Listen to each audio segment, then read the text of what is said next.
अस्सलाम वालेकुम। Previous lectures में हमने स्टैटिक मेंबर वेरिएबल के बारे में डिस्कस किया। अब उसी मेंबर वेरिएबल को या स्टैटिक मेंबर वेरिएबल को एक एग्जांपल के थ्रू समझते हैं। तो देखें, राइट ए क्लास स्टूडेंट, एक क्लास हमने क्रिएट करनी है। ये प्रीवियसली जो एग्जांपल हमने डिस्कस की थी, तो एक क्लास हमने क्रिएट करनी है स्टूडेंट के नेम से। क्लास क्रिएट होगी that has marks and roll number as data member, मतलब इसमें दो मेंबर वेरिएबल्स होंगे, इंटीजर रोल नंबर और मार्क्स। देन क्या है, a member function input is used to input all the values. एक मेंबर फंक्शन होगा इनपुट, जो क्या करेगा, दोनों मेंबर वेरिएबल्स में वैल्यूज को इनपुट लेगा। तो पहले इसी क्लास का एक कंस्ट्रक्टर बना लेते हैं जो दोनों को क्या करेगा, वैल्यू इनिशियलाइज करेगा 0।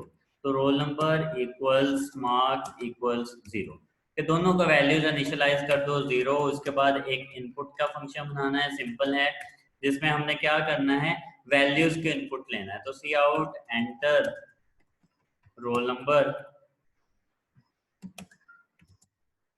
और सी इन आर। इसी तरह C out enter marks equals C in M, marks आ गए। इसी तरह से एक शो का फंक्शन क्रिएट करना है जो क्या करे, रोल नंबर और मार्क्स को शो करे। तो C out roll number equals R और endl C out marks equals M और एंडल।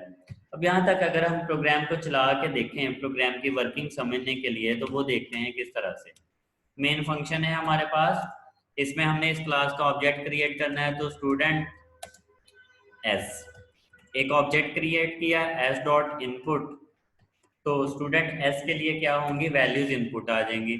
इस तरह से एस डॉट शो, तो स्टूडेंट एस की वैल्यूज क्या हो जाएंगी, डिस्प्ले हो जानी चाहिए। तो सिंपल है, प्रोग्राम रन किया, enter roll number 1, enter marks 60। ठीक है, तो रोल नंबर 1 और मार्क्स 60 जो है वो सिंपली डिस्प्ले हो गए। एक और ऑब्जेक्ट क्रिएट करते हैं, सपोज के इधर और ऑब्जेक्ट क्रिएट किया S2। अब इसके लिए S डॉट इनपुट और इसी तरह से S डॉट शो।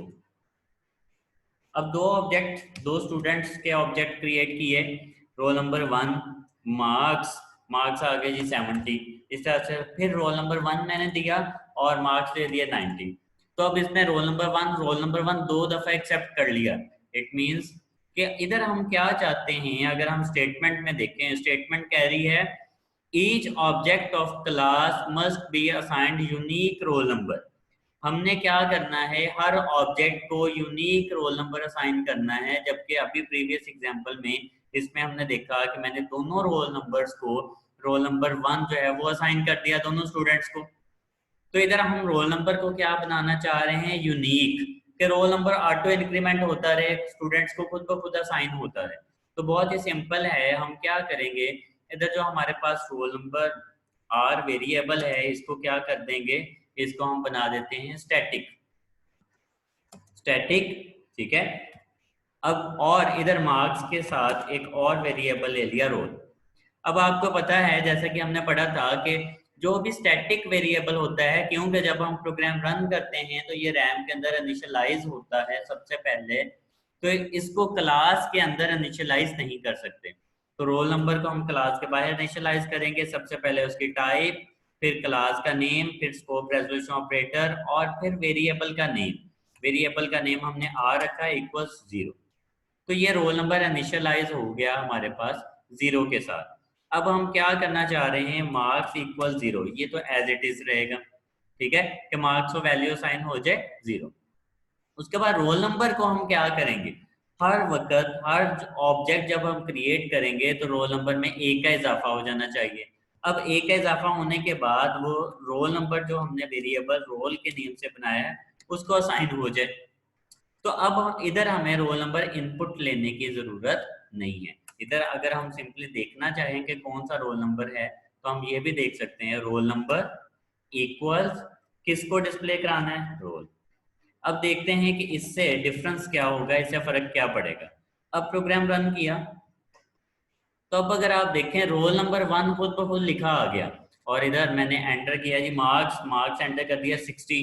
अब अगर आप देखें तो रोल नंबर 2 खुद ब खुद लिखा आ रहा है और इसके मार्क्स हमने एंटर करने हैं, तो मार्क्स एंटर करेंगे सपोज के 90, तो रोल नंबर 2 और मार्क्स।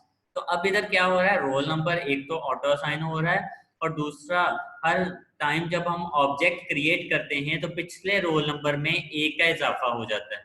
ठीक है, तो ये हमारे पास अब इधर रोल नंबर क्या है, आर वेरिएबल क्या है, स्टैटिक, जिसको हम यूज कर रहे हैं हर स्टूडेंट को यूनिक रोल नंबर असाइन करने के लिए। तो ये हमारे पास क्या है, स्टैटिक मेंबर वेरिएबल की एग्जांपल। तो इस लेक्चर के लिए इतना ही। अल्लाह।